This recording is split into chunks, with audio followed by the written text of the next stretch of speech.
Enxergando a Verdade Bíblica, canal voltado para compreender a verdade da Palavra de Deus.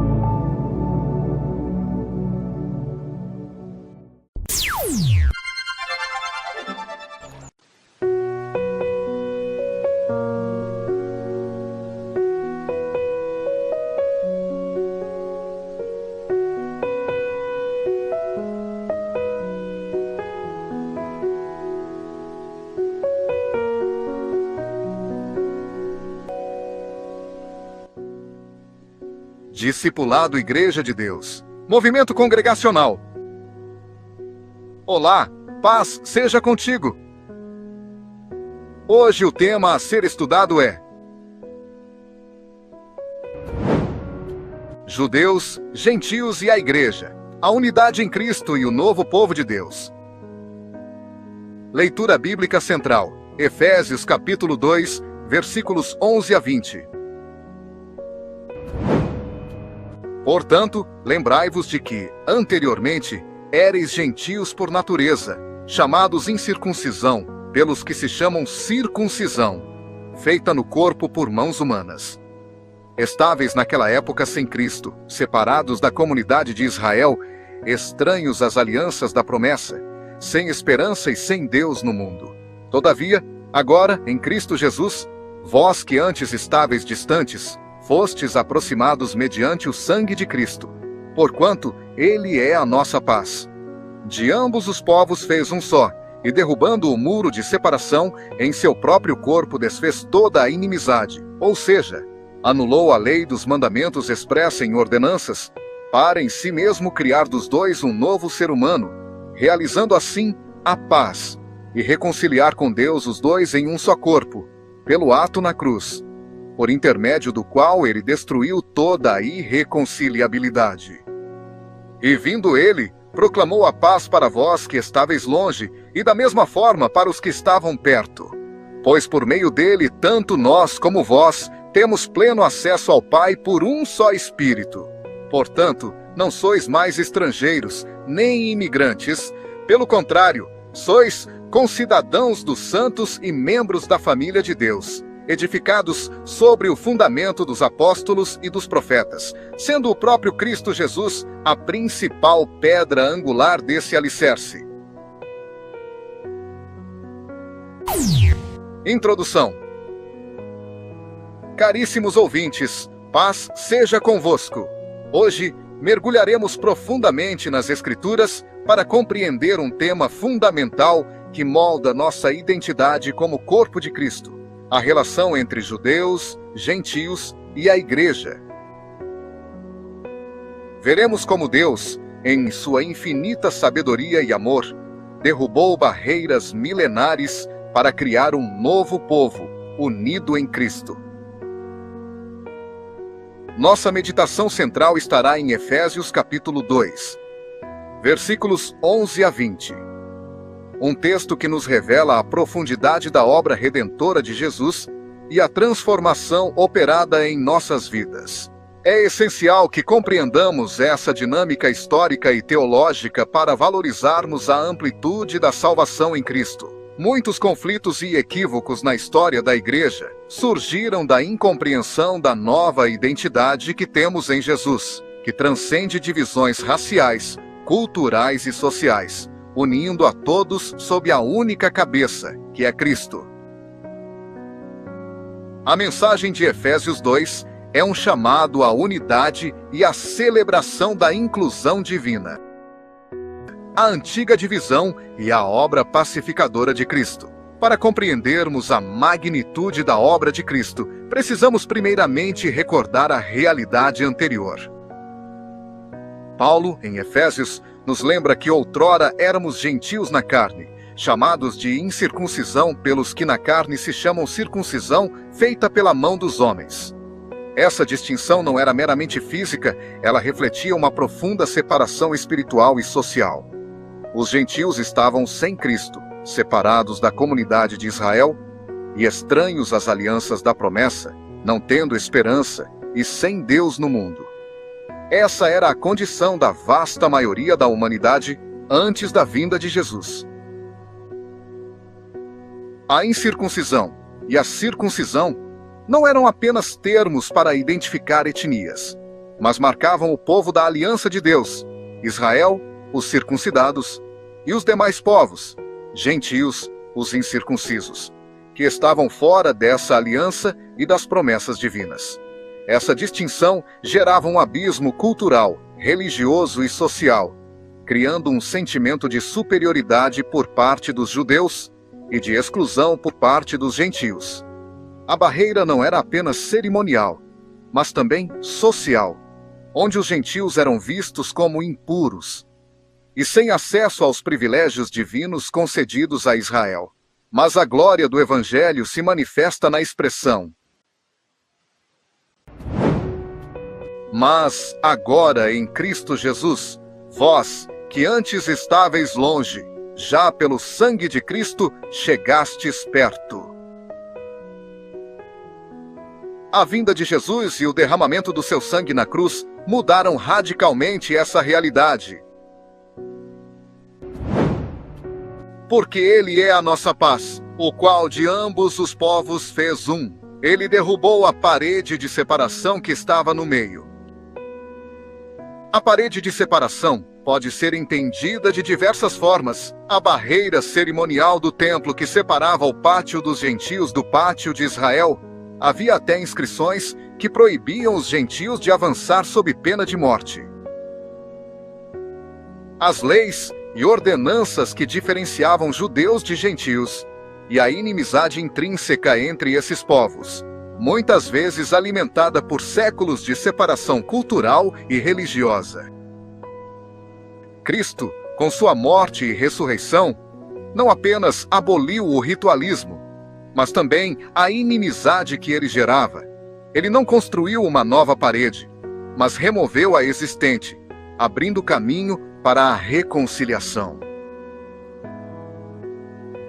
Paulo esclarece que essa derrubada de barreiras se deu porque na sua carne desfez a inimizade, isto é, a lei dos mandamentos, que consistia em ordenanças para criar em si mesmo dos dois um novo homem, fazendo a paz. E pela cruz, reconciliar ambos com Deus em um corpo, matando com ela as inimizades. Ele evangelizou a paz, a vós que estáveis longe e aos que estavam perto. E por ele, ambos temos acesso ao Pai em um mesmo Espírito.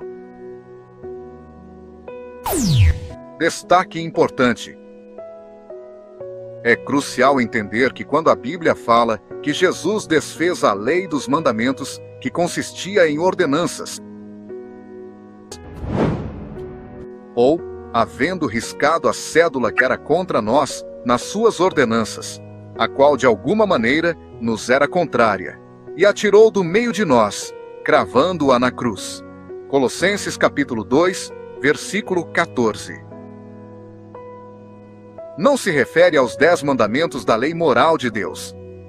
Os 10 mandamentos, como não matarás, não furtarás, não adulterarás, são princípios morais eternos e universais, que refletem o caráter de Deus e que permanecem válidos para todas as épocas.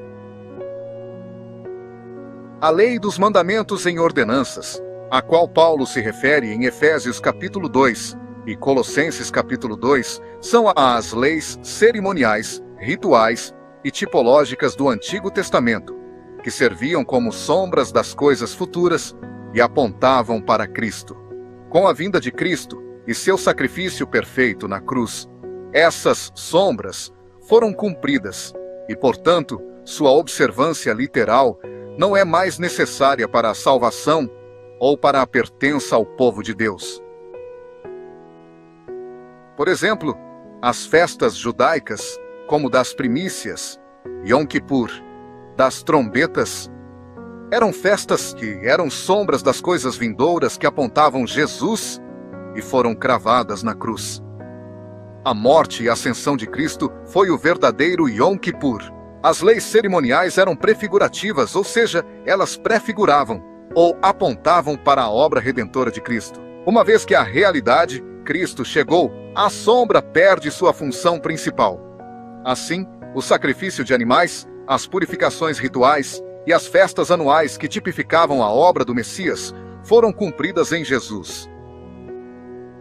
Não se trata de uma anulação dos princípios morais divinos, mas da concretização de um plano de salvação que já estava esboçado. A cruz foi o ponto culminante onde essa transição ocorreu, tornando a inimizade, causada pela exigência de rituais que diferenciavam povos, obsoleta e desnecessária para a união em Cristo. A Igreja, o novo povo de Deus. Como resultado da obra de Cristo. Assim que já não sois estrangeiros, nem forasteiros, mas concidadãos dos santos, da família de Deus. Essa é a essência da Igreja. A Igreja é o novo povo de Deus. Os crentes tornam-se novas criaturas em Cristo e parte de um novo grupo reconhecido nas Escrituras, composta de almas convertidas ao Evangelho, que passam a fazer parte de Cristo através do santo batismo. Ela não é fruto de uma reforma do século XV ou XVI, mas é um organismo vivo, composta de almas que somos nós, e não igreja física. Ela é o novo povo de Deus. A definição de igreja como um organismo vivo é crucial. Ela não é primariamente uma instituição, um prédio ou uma denominação, mas sim o conjunto de todos os crentes que foram regenerados pelo Espírito Santo e que reconhecem Jesus Cristo como Senhor e Salvador. Essa compreensão nos leva a valorizar a comunhão dos santos e a missão de cada membro como parte integral do corpo de Cristo. A Igreja, em sua essência, é a comunidade daqueles que foram chamados das trevas para a maravilhosa luz de Deus. A Igreja é comparada a um edifício, onde os crentes são pedras e Jesus é a pedra fundamental. Somos parte de um edifício que é a Igreja, seríamos uma pedra e Jesus a pedra fundamental. Jesus afirmou: sobre esta rocha edificarei a minha igreja e as portas do inferno não prevalecerão contra ela. Mateus capítulo 16, versículo 18. Indicando sua natureza indestrutível e sua missão de levar o verdadeiro evangelho. Encontramos a Igreja de Deus já em Atos dos Apóstolos. Em Atos capítulo 20, versículo 28, lemos: olhai, pois, por vós e por todo o rebanho sobre que o Espírito Santo vos constituiu bispos, para apacentardes a Igreja de Deus, que ele resgatou com seu próprio sangue. Em 1 Coríntios capítulo 10, versículo 32, Paulo recomenda que os crentes não deem escândalo, nem aos judeus, nem aos gregos, nem à Igreja de Deus. Isso mostra a existência desses três grupos distintos na ótica apostólica. Judeus, o povo da antiga aliança. Gentios, os povos pagãos. E a Igreja, o novo povo de Deus, formado por judeus e gentios convertidos. A coexistência desses três grupos no início do cristianismo demonstra a transição e a nova realidade. Os judeus, que não aceitaram a Cristo, continuaram com suas tradições. Os gentios sem Cristo permaneceram no paganismo, mas a Igreja emergiu como um organismo vivo, composta por ambos os grupos, unidos pela fé comum em Jesus. Isso reforça a ideia de que a Igreja não é uma continuação do judaísmo étnico, mas sim um novo pacto, uma nova aliança que transcende as fronteiras étnicas e culturais. A salvação, que historicamente pertencia a Israel, foi estendida aos gentios após a rejeição do Messias por grande parte do povo judeu. Como vemos em Atos capítulo 13, Paulo e Barnabé, ao serem rejeitados pelos judeus, voltaram-se para os gentios, pois estava escrito que Jesus seria dado de luz aos gentios. Atos capítulo 13, versículo 47. Porquanto dessa maneira o Senhor nos ordenou: Eu te constitui como luz para os gentios, a fim de que tu leves a salvação até os confins da terra. Citando Isaías, capítulo 49, versículo 6. Sim, ele declarou: De fato, pouco é para ti ser meu servo a fim de restaurar as tribos de Jacó e trazer de volta os filhos de Israel que eu guardei. Também farei de ti uma luz para os gentios, de modo que leves a minha salvação para todas as nações até os confins da terra. Então a salvação, ao término das 70 semanas, ela é rompida, tirada das mãos de Israel e dada agora a este novo povo que é a Igreja, o novo povo de Deus. Essa transferência da missão de pregar o evangelho dos judeus para a Igreja é confirmada na parábola dos lavradores em Mateus capítulo 21, versículos 33 a 45. E mais, atentai a esta parábola. Havia um certo proprietário de terras, que plantou um campo de videiras. Ergueu uma cerca ao redor delas, construiu um tanque para prensar as uvas e edificou uma torre. Finalmente, arrendou essa vinha para alguns vinicultores e foi viajar. Chegando à época da safra, enviou seus servos até aqueles lavradores para receber os seus dividendos. Porém, os lavradores atacaram seus servos. A um espancaram, a outro mataram e apedrejaram o terceiro. Então, lhes mandou outros servos, em maior número do que da primeira vez. Mas os lavradores os trataram da mesma maneira. Por fim, decidiu enviar-lhes seu próprio filho, considerando: eles respeitarão o meu filho. Contudo, assim que os lavradores viram o filho, tramaram entre si: Este é o herdeiro. Então vamos, nos unamos para matá-lo e apoderemo-nos da sua herança. E assim, eles o agarraram, jogaram-no para fora da plantação de videiras e o assassinaram. Sendo assim, quando vier o dono da vinha, o que fará com aqueles lavradores? Diante disso, responderam-lhe: Ele destruirá esses perversos de forma terrível e arrendará seu campo de videiras para outros cultivadores que lhe enviem a sua parte no devido tempo das colheitas. Então, Jesus lhes inquiriu: Nunca lestes isto nas Escrituras? A pedra que os construtores rejeitaram tornou-se a pedra angular. E isso procede do Senhor, sendo, portanto, maravilhoso para nós. Por isso, eu vos declaro que o reino de Deus será retirado de vós, para ser entregue a um povo que produza frutos dignos do reino. Todo aquele que cair sobre esta pedra se arrebentará em pedaços, e aquele sobre quem ela cair ficará reduzido a pó. Depois que os chefes dos sacerdotes e os fariseus ouviram as parábolas que Jesus lhes havia contado, compreenderam que era sobre eles próprios que Jesus estava falando.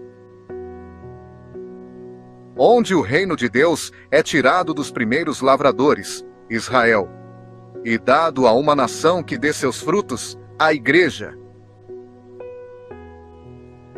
As 70 semanas de Daniel. Daniel capítulo 9, versículos 24 a 27. 70 semanas, essa história, determinadas para o teu povo e a tua santa cidade, a fim de fazer cessar toda a transgressão, dar fim à prática do pecado, expiar a iniquidade e as culpas, implantar a justiça eterna, cumprir a visão e a profecia, e ungir o Kodesh, o lugar santíssimo, reconsagrando o templo. Assim, sabe e entende isto. desde quando partir o decreto real para restaurar e para reedificar Jerusalém, até que o Machia, ungido, o líder escolhido por Deus, venha. Transcorrerão um tempo de 7 Shabuá, semanas, e 62 semanas. Então a cidade será reconstruída com ruas, praças, muros e trincheiras, mas em tempos árduos e hostis. Decorridas as 62 semanas, o ungido passará pela morte, e portanto será tirado da cidade. A cidade e o Santo dos Santos serão destruídos pelo povo do governante que virá. O fim chegará como uma inundação. Guerras continuarão até o último dia, e assolações de todo tipo já foram determinadas. Esse governante, pois, com sagacidade, firmará com muitos um pacto que durará 1 semana. Mas na metade da semana, ele ordenará o fim do sacrifício e das ofertas de manjares. E em uma das principais alas do templo será colocado o sacrilégio terrível, a grande abominação, até a consumação, o fim que já está decretado para alcançar e exterminar o assolador. São um conceito profético que aponta para o tempo determinado para Israel e para a vinda do Messias. A ruptura mencionada aqui refere-se ao momento em que Israel, como nação, rejeitou o Messias, abrindo espaço para que a salvação fosse estendida plenamente aos gentios. Este período da Igreja, muitas vezes chamado de dispensação da graça, é um tempo em que Deus está chamando um povo para si de todas as nações. Essa rejeição de Israel é temporária, até o complemento da entrada dos gentios. Romanos capítulo 11, versículo 25. Irmãos, não quero que ignoreis este mistério, para que não sejais presunçosos. Israel experimentou um endurecimento em parte, até que chegue a plenitude dos gentios. No glorioso advento do Messias, Israel se converterá em massa, e o véu será tirado de seus olhos. Zacarias, capítulo 12, versículo 10, diz: E derramarei sobre a casa de Davi e sobre os moradores de Jerusalém o espírito de graça e de súplicas. E olharão para mim, a quem traspassaram, e o prantearão como que pranteia por um unigênito, e chorarão amargamente por ele, como se chora amargamente pelo primogênito. Essa promessa de restauração de Israel é um tema importante na profecia bíblica. Embora a igreja seja o corpo de Cristo hoje, Deus não abandonou seu povo escolhido. Haverá um tempo após a plenitude dos gentios em que Israel, como nação, reconhecerá Jesus como seu Messias. Este é um testemunho da fidelidade inabalável de Deus às suas promessas, tanto para com Israel quanto para com a igreja. A igreja é agora a geração eleita, o sacerdócio real, a nação santa, o povo adquirido, para que anuncieis as virtudes daquele que vos chamou das trevas para a sua maravilhosa luz. Vós, que em outro tempo não erais povo, mas agora sois povo de Deus, que não tinhais alcançado misericórdia, mas agora alcançastes misericórdia. 1 Pedro, capítulo 2, versículos 9 a 10. Este privilégio, que antes era de Israel, passa a ser da igreja. Preservando a pureza da igreja. Nem judaísmo, nem paganismo. A igreja. Edificados sobre o fundamento dos apóstolos e dos profetas, de que Jesus Cristo é a principal pedra da esquina. Efésios capítulo 2, versículo 20. Não pode ser totalmente contrária às leis morais de Deus que permaneceram, nem praticar o paganismo. Houve tentativas de judaizar a igreja, impondo a circuncisão, e a lei de Moisés aos gentios, como no concílio de Jerusalém. Atos, capítulo 15. Atos, capítulo 15, versículos 5 a 10, diz: Alguns, porém, da seita dos fariseus, que tinham crido, se levantaram, dizendo que era mister circuncidá-los e mandar-lhes que guardassem a lei de Moisés. Congregaram-se, pois, os apóstolos e os anciãos, para considerar este assunto. E havendo grande contenda, levantou-se Pedro e disse-lhes: Homens e irmãos, bem sabeis que já há muito tempo Deus me elegeu dentre nós, para que os gentios ouvissem da minha boca a palavra do Evangelho e crescem. E Deus, que conhece os corações, lhes deu testemunho, dando-lhes o Espírito Santo, assim como também a nós. E não fez diferença alguma entre eles e nós, purificando os seus corações pela fé. Agora, pois, por que tentais a Deus, pondo sobre a cerviz dos discípulos um jugo que nem nossos pais, nem nós pudemos suportar? O Concílio de Jerusalém foi um momento crucial na história da Igreja, demonstrando a sabedoria divina na liderança apostólica.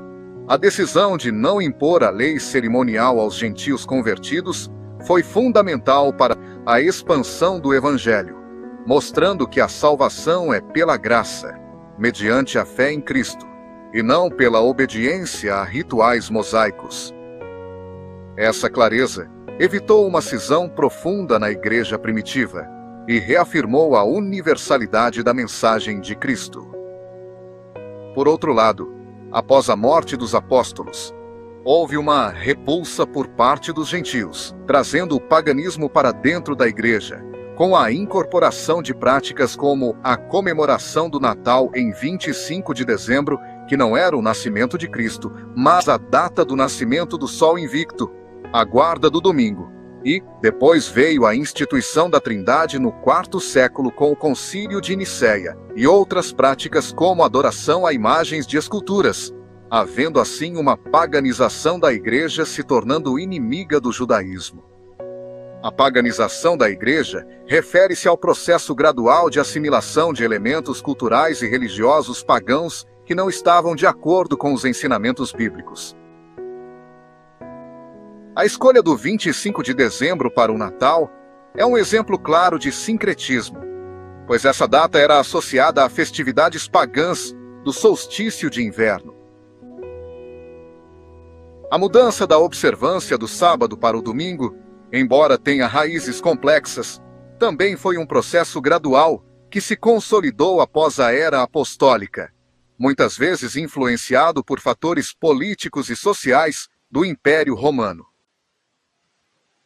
É vital que a Igreja esteja sempre atenta a esses perigos, buscando o fundamento nas Escrituras e resistindo a toda forma de desvio doutrinário e prático. O Concílio de Nicéia, 325 d.C., foi um marco na história que desviou a essência da verdade bíblica, abraçando conceitos filosóficos e doutrinas pagãs. Colossenses capítulo 2, versículos 16 a 17, reforça que: Portanto, ninguém vos julgue pelo comer, ou pelo beber, ou por causa dos dias de festa, ou da lua nova, ou dos sábados, que são sombras das coisas futuras, mas o corpo é de Cristo. Isso reitera que as práticas cerimoniais do judaísmo foram cumpridas em Cristo. Contudo, é fundamental distinguir as sombras e ordenanças cerimoniais da lei moral de Deus. O sábado semanal, por exemplo, não é uma prática exclusivamente judaica, mas vem desde a criação. Gênesis capítulo 2, versículos 2 a 3. No sétimo dia, Deus já havia terminado a obra que determinara. Nesse dia descansou de todo o trabalho que havia realizado. Então, abençoou Deus o sétimo dia e o santificou, porquanto nele descansou depois de toda a obra que empreendera na criação. Jesus disse que o sábado foi feito para o homem, e não o homem por causa do sábado. Marcos capítulo 2, versículo 27. Hebreus capítulo 4, versículo 9, afirma que: portanto, resta ainda um repouso sabático para o povo de Deus. Referindo-se ao sétimo dia. Aqueles sábados específicos, como o da Páscoa ou do Yom Kippur, eram sombras e foram cravados na cruz do Calvário. A distinção entre lei moral, os 10 mandamentos, e lei cerimonial é vital. Enquanto a lei cerimonial apontava para Cristo e foi cumprida em sua morte, a lei moral reflete o caráter imutável de Deus e permanece como um guia para a conduta justa. O sábado, como um mandamento do Decálogo e uma instituição da criação. É importante entender que a lei moral é inviolável e permanece para sempre. Uma coisa é a lei cerimonial, que eram sombras e se cumpriu no Messias Jesus. Já a lei moral de Deus não pode ser abolida. A Igreja deve ser fiel aos ensinamentos apostólicos e proféticos, que são seus fundamentos, e não aos fundamentos da lei mosaica que apontavam para Cristo, pois estes foram cumpridos e tiveram seu valor sendo cumprido na cruz.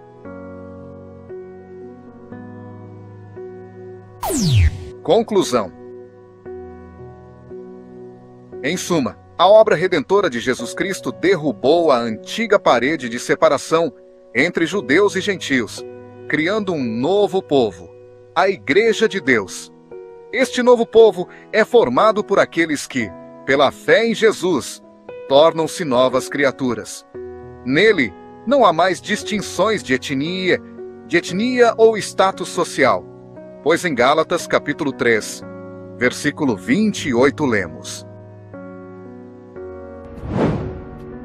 nisto não há judeu nem grego, não há servo nem livre, não há macho nem fêmea, porque todos vós sois um em Cristo Jesus. Em Colossenses capítulo 3, versículo 11, está escrito: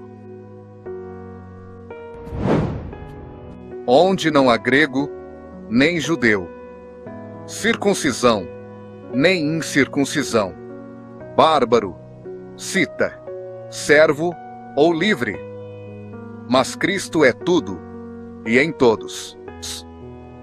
A salvação, que antes era focada em Israel, passou para a Igreja, o novo povo de Deus, com a missão gloriosa de levar o Evangelho a todas as nações, tribos e línguas. A rejeição de Israel é temporária, e eles se converterão ao Messias em sua gloriosa vinda. Jesus é a rocha que despedaça as nações que rejeitam o Evangelho, a sã doutrina e a guarda dos mandamentos da lei moral de Deus. Daniel capítulo 2, versículos 34 a 35 diz: estavas vendo isto, quando uma pedra foi cortada, sem auxílio de mão, a qual feriu a estátua nos pés de ferro e de barro, e os esmiuçou. Então foi juntamente esmiuçado o ferro, o barro, o bronze, a prata e o ouro, os quais se fizeram como pragana das eiras do estio. E o vento os levou, e não se achou lugar algum para eles, mas a pedra que feriu a estátua se tornou grande monte, e encheu toda a terra. E Daniel capítulo 2, versículos 44 a 45 complementa: mas, nos dias desses reis, o Deus do céu levantará um reino que não será jamais destruído, e este reino não passará a outro povo, esmiuçará e consumirá todos esses reinos, mas ele mesmo subsistirá para sempre, da maneira que viste que do monte foi cortada uma pedra, sem auxílio de mãos. E ela esmiuçou o ferro, o bronze, o barro, a prata e o ouro. O grande Deus fez saber ao rei o que há de ser depois disto. Certo é o sonho, e fiel a sua interpretação. Para Israel, Cristo é a rocha rejeitada. Isaías capítulo 8, versículos 14 a 15 diz: Então, ele vos será por santuário, mas servirá de pedra de tropeço e rocha de escândalo às duas casas de Israel, por armadilha e laço aos moradores de Jerusalém. E muitos entre eles tropeçarão, e cairão, e serão quebrantados, e enlaçados, e presos. Cristo hoje é uma rocha rejeitada. O judaísmo ortodoxo não aceita Jesus Cristo. O apóstolo Paulo diz que eles estão encurvados, e diz em 2 Coríntios capítulo 3, versículos 13 a 16.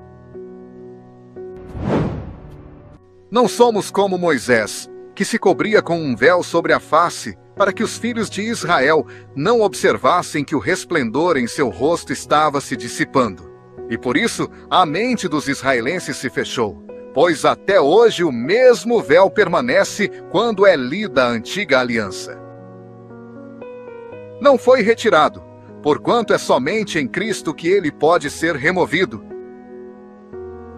De fato, até nossos dias, quando Moisés é lido, um véu cobre seus corações. Contudo, quando alguém se converte ao Senhor, o véu é retirado.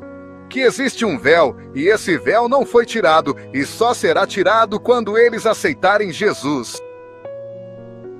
Alguns judeus dizem que Jesus foi um apóstata, e outros que nem existiu e nem ressuscitou, e acabarão por final caindo da graça e rejeitando totalmente o Messias.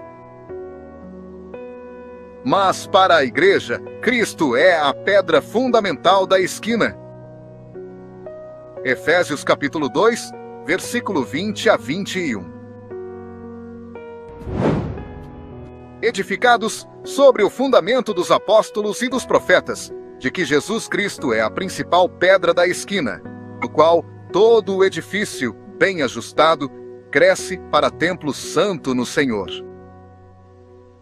A igreja aceitou a Cristo e está edificada sobre ele. A visão profética de Daniel sobre a pedra que se torna um grande monte é uma poderosa imagem do reino de Deus, estabelecido por Cristo, na sua vinda, que crescerá e preencherá toda a terra, superando e substituindo todos os reinos terrenos. Para os judeus, que ainda não reconhecem Jesus, ele é uma pedra de tropeço, mas para nós, que cremos, ele é a pedra angular, a fundação sólida sobre a qual nossa fé e a igreja são construídas. Esta é a essência do Evangelho. Um convite à unidade em Cristo para todos que creem, independentemente de sua origem. Que possamos, como Igreja de Deus, permanecer firmes nos ensinamentos apostólicos e proféticos, guiados pelo Espírito Santo, anunciando as virtudes daquele que nos chamou das trevas para a sua maravilhosa luz. E vivendo em unidade, pois em Cristo todas as velhas distinções desapareceram e somos membros da Igreja de Deus. Amém. Amados, este foi o 6º estudo do discipulado da Igreja de Deus do 7º dia congregacional. Para ter acesso a mais estudos da Sã Doutrina, acesse os seguintes canais no YouTube. Canal Enxergando a Verdade Bíblica, YouTube. Canal do Evangelista Flávio, YouTube. Canal O Caminho Estreito, YouTube. Canal Como Diz a Escritura, YouTube. Canal A Plenitude das Escrituras, YouTube. Se inscreva nestes canais e assinem o sininho para receber notificações quando tiver novos vídeos e transmissão de live ao vivo. Acesse também o site da Igreja de Deus Movimento Congregacional em www.igrejadedeus.com.br. Neste site, você encontrará vários estudos da sã doutrina, seja em áudios, vídeos e PDF. Paz seja convosco.